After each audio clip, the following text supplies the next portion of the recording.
कहानी कभी कभी इतनी चुपचाप बदलती है कि जब तक लोगों को एहसास होता है तब तक हालात हाथ से निकल जाते हैं। और आज पूर्वी भारतीय सीमा पर कुछ ऐसा ही खेल चल रहा है, जहां मौसम बदल रहा है, नदियां करवट ले रही हैं और दोस्ती की राह अब सवालों के घेरे में है। एक समय था जब भारत और बांग्लादेश एक दूसरे का हाथ थामकर आगे बढ़ रहे थे। व्यापार, पानी और विश्वास, तीनों की धाराएं शांत बहती थी। मगर अब हवा का रुख पलट गया है और अब पड़ोस से विश्वास की महक आती नहीं दिखाई देती। 3 दशक पहले हुई वो ऐतिहासिक संधि जिसने गंगा नदी का प्रवाह बांधकर 2 देशों की दोस्ती को स्थिर रखा था, वही समझौता आज संकट में है। भारत ने सालों तक बांग्लादेश को टेक्सटाइल इंडस्ट्री का सहारा दिया, बिना अतिरिक्त शुल्क के रास्ते खोल दिए। भारत ने अपनी विशालकाय मार्केट हमेशा बांग्लादेश की झोली भरने के लिए खोली रखी और बांग्लादेश की सभी जरूरतें भारत पूरी करता रहा और यहां तक कि गंगा का पानी भी मुफ्त जाता रहा। लेकिन अब कहानी दूसरी दिशा में घूम रही है। भारत ने वो सुविधाएं वापस लेनी शुरू कर दी हैं जो कभी उसने खुद दी थी। कहा जा रहा है कि अगला कदम गंगा नदी के जल समझौते को रोकने का हो सकता है। सिर्फ एक फैसले से परिदृश्य बदल सकता है, सिर्फ एक ये फैसला ही बांग्लादेश की कमर तोड़ने के लिए काफी होगा। यानी पानी जो कभी दोस्ती की निशानी था, अब भू राजनीतिक दबाव का साधन बनता दिख रहा है। इधर बांग्लादेश ने भी अपने कदम तेज किए। हाल ही में उसने लगभग $21 मिलियन वाली ship deal garden reach builders से एक तरफा तौर पर रद्द कर दी।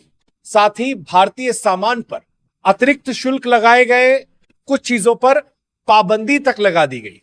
लेकिन वो कहावत तो आपने सुनी ही होगी, अब धोबी का कुत्ता न घर का न घाट का, जिनके लिए उसने भारत से दुश्मनी मोल ली है। फिलहाल उसके काम आते नहीं दिख रहे।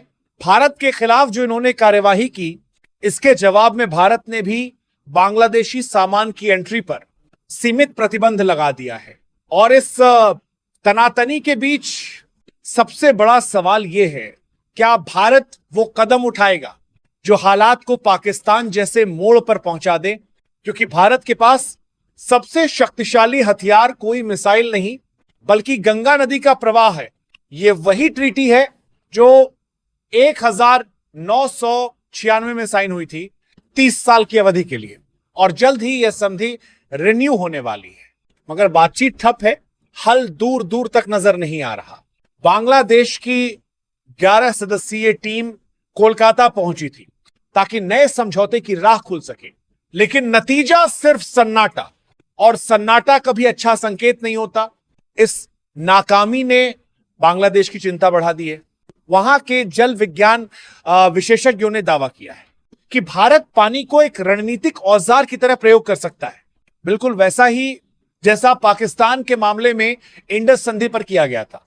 आपने देखा ही, जब पाकिस्तान का पानी भारत ने रोका था तब लिटरली पाकिस्तान की चीखें निकल गई थी। पाकिस्तान की बौखलाहट इतनी बढ़ गई थी जितना तब नहीं बढ़ती जब भारत इनके खिलाफ सैन्य कार्यवाही करता है। सोचिए कितना घातक अस्त्र है जो किसी भी देश को घुटनों के बल ला सकता है। दुनिया का इतिहास कहता है जब रिश्ते बिगड़ते हैं तो पानी भी जहर बन जाता है।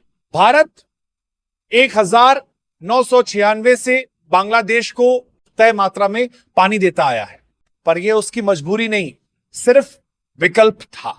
अब जब रिश्तों की डोर ढीली पड़ रही है, जब हमारा पड़ोसी बाहरी ताकतों से मिलकर है, हमें ही आंख दिखा रहा हो, जब उसका इरादा ही हमें नुकसान पहुंचाना हो गया हो, तो भीतर से आवाजें उठना तय है, पानी रोका जाए। कुछ सांसदों ने तो सीधे शब्दों में कहा, जब सुरक्षा चिंता बने, जब पड़ोसी ही असुरक्षा का कारण बन जाए तो रियायत क्यों दी जाए। यह सिर्फ बयान नहीं बल्कि बढ़ते अविश्वास की गूंज है। तेस्ता नदी परियोजना में बांग्लादेश ने चीन की भागीदारी बढ़ाई है। यही सबसे बड़ा टर्निंग पॉइंट है, क्योंकि जहां चीन आता है वहां तनाव अपने आप आ जाता है। मोहम्मद यूनुस द्वारा कई डील साइन करना और पुराने ब्रिटिश एयरबेस को पुनः सक्रिय करने की पेशकश चीन की उपस्थिति को और मजबूत कर सकती है। और ये एयरबेस भारत के सबसे रणनीतिक जोन सिलीगुड़ी कॉरिडोर के बेहद पास है। यानी वो पतली सी पट्टी जिससे पूरा नॉर्थ ईस्ट इंडिया जुड़ा है। इसे लोग चिकन नेक भी कहते हैं क्योंकि ये भारत की जीवन रेखा है। 212 के एक, 212 के, 212 के, अगर ये कॉरिडोर कट गया तो पूर्वोत्तर भारत जैसे शरीर से सिर अलग हो जाए। उधर बांग्लादेश में दो संवेदनशील क्षेत्र हैं, चटगांव और रंगपुर, जिन्हें काटना आसान नहीं पर संभव है।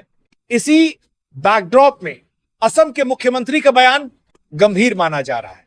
उन्होंने बिल्कुल साफ शब्दों में कहा कि अगर कॉरिडोर के आसपास कोई संदिग्ध मूवमेंट दिखा तो भारत जवाबी रणनीति अपनाएगा। भारत बिल्कुल भी ढील नहीं देने वाला।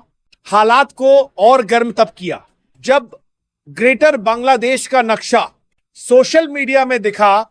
उस नक्शे को उसने पाकिस्तान और तुर्की को भी दिया जिसमें भारत के हिस्से शामिल थे, जिससे भारत को लगा कि अब शायद बात आगे बढ़ रही है। इसलिए भारत ने भी सैन्य तैनाती बढ़ाई। Rafale, BrahMos regiment, S-400 system, Akash defence, सब इस क्षेत्र की सुरक्षा मजबूत करने में लगे हैं। भारत युद्ध नहीं चाहता, पर कोई सीमा को छेड़े, संप्रभुता और अखंडता पर आंख उठाए तो फिर कहानी बदल जाती है। और इन मामलों को भारत बिल्कुल भी नजरअंदाज नहीं करेगा। आगे की रणनीति में फरक्का बैराज प्रमुख भूमिका रखता है क्योंकि वहीं से गंगा का पानी नियंत्रण में है। ज्यादा बोलता, अगर ट्रीटी रिन्यू ना हुई तो बांग्लादेश को भारी जल संकट का सामना करना पड़ सकता है। बांग्लादेश शायद यह भूल गया है जो मालदीव चीन की गोद में जाके बैठा था। सत्ता में आते ही मोहम्मद मौइजू बहुत उछल रहे थे, भारत के खिलाफ बयान दे रहे थे, एंटी इंडिया कदम उठा रहे थे। कुछ दिनों में ही भारत ने जो उनकी हालत की, भारत ने एक्शन लेना शुरू किया। तो कैसे ये भारत के पास घुटनों के बल आए थे, ऐसे ही जब नेपाल श्रीलंका के साथ हुआ था, इन्होंने चीन पर भरोसा करके भारत को आंखें दिखाई। लेकिन कुछ समय में ही जब इनकी अक्ल ठिकाने में आई, जब इन्हें लगा तगड़ा झटका, तब ये आए भारत के पास दौड़कर। वैसे ही जो ये बांग्लादेश कर रहा है, लेकिन इन्हें करने दो, ये भारत का कुछ नहीं बिगाड़ सकते। लेकिन हां, बदले में इनकी हालत इतनी खराब होने वाली है कि इन्होंने अंत में भारत के सामने घुटनों के बल आना ही पड़ेगा। भारत के ये जितने भी पड़ोसी देश है ना, दरअसल ये लातों के भूत है, बातों से ये नहीं मानने वाले।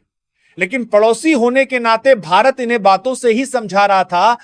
लेकिन यदि बांग्लादेश को यह लगता है कि भारत पानी नहीं रोक सकता तो यह इनकी सबसे बड़ी भूल होगी, क्योंकि चिकन नेक भारत के लिए बहुत गंभीर विषय है। इसलिए भारत जब पाकिस्तान का पानी रोक सकता है तो भारत अपनी सबसे खास जगह के लिए बांग्लादेश का पानी रोकने से पीछे नहीं हटेगा।